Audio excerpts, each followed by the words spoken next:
Welcome back to the corner. What up, CC crew? I'm not saying you should pay attention to my shirt, but pay attention to my shirt. I might have a treat for y'all later, like in some months to come. Not saying we might have merch. We might have merch. It's a secret. Shh, keep it on the low. Anyways, welcome back to the corner, ladies and gentlemen. I hope your Valentine's Day was great. I hope you enjoyed the story time. I hope you have been enjoying these purpose talks. I really would like some feedback. Like, do y'all want more purpose talks? I know y'all love stories, but here's the thing, guys. Like, I'm not even 30 yet. I haven't lived all my life, so I don't have a lot of stories. So, like, I can't just make stuff up. And I said my dating life was off limits, but due to the fact that I may drop this man, we might have a story time. I'll let y'all know after I drop him or if I keep him. It's just, yeah. Anyways, so let's get right into the purpose talk today. Hello, everybody. Welcome to my corner. Welcome to my corner. Let's have a talk now. From Miami to California. Check your girl out. I'm gonna give it to you straight up. That's right. That's right. Keeping it real, no things inside. Let's go. Welcome to my corner, y'all. So I want to talk about relationships and purpose because the two of them go hand in hand. And a lot of people don't understand that. Like, a lot of people don't understand the company you keep determines where your life is gonna go. And so a lot of us feel like I should be further along in life, right? Like, I should be here, I should be there, I should be this. And my question is, well, what words are you speaking? What are you doing? And what company do you keep? So a lot of us feel like we should be further, but like, we keep bad company. And your life follows the 5 people you hang around with the most. And some of us don't keep good company. Like, then you're like, well, we've been friends since we was 10, and you're still in the same place since you were 10. Mentally, spiritually, physically, you're just dead. And maybe it's because you keep bad company. I'm not saying you should change your friend circle, but I think you should do an audit of your friend circle, because if it's not producing good fruit, you should kind of cut it off. I'm not that person like cut everybody off. I'm more so like, well, if the tree is known by the fruit it bears, and your relationship does not produce good fruit, you should let it go. Because your life, you can't do purpose without purpose aligned friends, okay? Like, you need purpose aligned relationships in order to do this thing. You need good community. And a lot of us are just hanging around with childhood friends and wonder why we still childish, wonder why we still broke, wonder why you're keeping bad company. And so maybe it's time for you to really take a good look at your friendship circle and just maybe get it right for 2020. That's all I'm trying to say. And so for me, I recently did an audit of my relationships, and it broke my heart. I have a lot of homeboys and homegirls. Like, I'm cool with a lot of people because I'm friendly, but I don't let a lot of people in, okay? This heart is like a steel wall of China, okay? Ain't nobody getting in here. Ain't nobody getting in here. So I have maybe like 5 or 6 friends that I do life with. These are my purpose friends. These are the ones I call when, like, my life is falling apart. These are the ones that when I have ideas, I bounce them off of them. These are the ones that, like, when I don't feel mentally my best, they do like headspace checks on me. These are the ones that pray for me. They're the ones that curse me out. These are my people, okay? And recently, like at the beginning of 2020, I had a harsh reality that really broke my heart. I have been friends with some of these people for 10 years, and what I realized after 10 years of being friends with them was like, I was a better friend to them than they were to me. And it sucked because, like, I just feel like if I'm your friend, I'm gonna ride with you till the wheels fall off. Like, now I'm not gonna go to jail for you, but I will push you into some stuff. I will make sure you're always good. I'm always praying for my friends. I'm always, you know what I'm saying? And so sometimes I'm the strongest friend they have, and mentally I carry their burdens, okay? And what I realized this year was I am mentally tapped. I can't mentally carry you and myself because mentally I have a lot going on. And so I'm a strong friend, but what I realized was who's there for me when I'm falling apart? And I literally only have one person. And so I began to do an audit of my friendship and my relationships. I stopped answering the phone as much. I stopped responding to text messages. I kind of keep them at a distance. And so, like, in their mind, we're still best friends, but in my mind, the relationship just shifted because I realized that, one, where I'm trying to go, I cannot carry you. And if you cannot push me, we have a problem. And so the relationship dynamic has changed, and it sucked because like I don't think people understand. You really grieve relationships, and I was sad because this is my friend. Like I planned my life, like them on the step with me when I get married, when I have kids. And you know, I'm not saying that they won't be, but I'm just saying like where I'm trying to go, I don't think I'll be able to carry them, and it sucks. And so I personally am learning that it's okay to reassess your life. Like, okay, so remember how I told y'all about my friend last week who was literally like obsessed with me? It was like a weird relationship, and she was like, no, if I can't have you, nobody can. Type weird, just weird, you know what I'm saying? What I realized was I have changed my circle.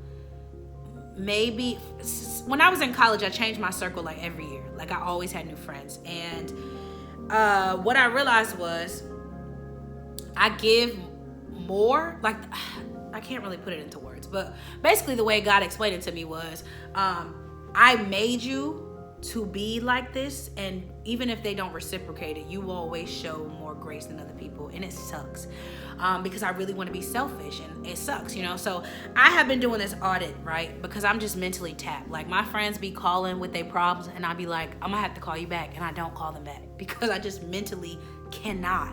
And I think you guys should ask people how they're doing mentally before you just drop your burdens on them. Like before you tell somebody like, yo, I did it, ask people how they're feeling. Like, hey, are you mentally okay before I drop this burden on you? Because it's really hard to carry your load and everybody else's load. That's what I'm gonna say. But anyways, so with your purpose, right? Like if you have an assignment and you have a calling and you have a gift that God has placed on the inside of you, it is really important that the people around you understand that assignment and call.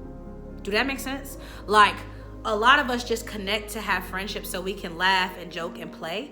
But if you're purposed, which all of us are, it is imperative that the people that you're connected to understand where your purpose is headed. They'll look out for you and say, nah, don't do that because you got bigger. Like, for example, my friends, when I want to fuss people out, nah, Candace, nope. Because if you're going to be an influencer, you're going to mess up your influence. You need people in your life that can literally tell you like, nah, that's not it. Now I do have friends like that I laugh and kiki with, but at the end of the day, they know where I'm headed. So they're very, very, very careful about what I do. They're like, nah, that ain't it. Let me protect your future. And even with me, I have all my friends are literally in their purpose. Like if they're not in their purpose, they're getting started to their purpose, and it's exciting. And we push each other and we challenge each other. But most importantly, we pray for each other. So the other thing is, if your relationships aren't producing good fruit, right? Like if y'all ain't praying for each other, y'all not checking each other, I really, really, really think you should cut the tree off. Like you might need to cut the root off and start again. And so I think it's imperative that before you like start another business or start another assignment or write another book and then you get frustrated because nobody's reading it, or you get frustrated because the business isn't going the way you want it to go, or you know it didn't go viral, all these different things, I really, really think you should check your friendship circle. Now, how I feel about support. A lot of my friends don't watch The Corner, believe it or not. The only one that really watches it faithfully, I think, is Ashton and Devin. They don't watch. My sister watches it, but some of my own family members don't watch The Corner. So you can't really base relationships off of support. But when you're at your lowest, are they there? That's really the most important thing. And so, y'all, for me, I've just been doing an audit, which is why I've been like super duper careful with how I move, and super duper, like, it's just because one, everybody's not happy for you, and two, some people are jealous of you. So I was watching this sermon by Matthew Stevenson, The Art of War, right? I don't know if it's that one or the one before, but anyway, so he was talking about something so amazing. Who you choose to do life with affects everything you have to do. Let me say it one more time. Who you choose to do life with affects everything you do. We just be out here getting married. We just out here getting in relationships. We just be out here doing these different things. But what you don't understand is the person you pick to do these different things with affects your purpose. So you should be very, very careful with who you connect yourself with too. Who you connect yourself with. Be very, very careful of who you connect yourself with in this season if you're trying to go somewhere, because everybody can't go. And if some people don't know what they are purposed to do, they will be jealous of you and won't push you into your own purpose. That's another thing. So anyway, so Dr. Stevenson was saying, like, when he got married, he's so glad that he married who he married because of his assignment. He couldn't have a clingy person. He couldn't have these different things. He was basically saying, like, you need to, because we think unequally yoked just means like they're not saved, or like he was like, but you can be unequally yoked in your friendships. Like if you're believing for a certain thing but your friend ain't there and can't match your call, you're unequally yoked. You need somebody who can match your vision. You need somebody who can match your purpose, not just in relationships as far as like boyfriend and girlfriend. You need them in friendships too. And so you need a purpose friend. You can have some friends that you can laugh and kiki with, but you need a purpose friend. You need somebody that will push you to your purpose. It's like, that ain't what you envision. That ain't what you dream. That ain't where we're going. That can push you. And so he was saying, be very, very careful with what you connect yourself to, because you can be unequally yoked in a friendship too. I know people don't think that. Like, we assume unequally yoked is just salvation, and it only means it when you're trying to date. Like, unequally yoked only matters when you're trying to date somebody. Like, oh, you're not saved, can't date them. But you're unequally yoked in your relationships with your friends too. Not just by salvation, but their calling. Like, they don't know what they're doing, so you're carrying them. They don't know their purpose, their assignment, or anything, so they're jealous of you. You can't carry, or they can't be jealous of you in order to go where you have to go. So I just want to present that to you. Like, for 2020, yes, you need to work hard. For 2020, yes, you can create. For this year, yes, be dope. Be everything God called you to be. But please check your friendship circle.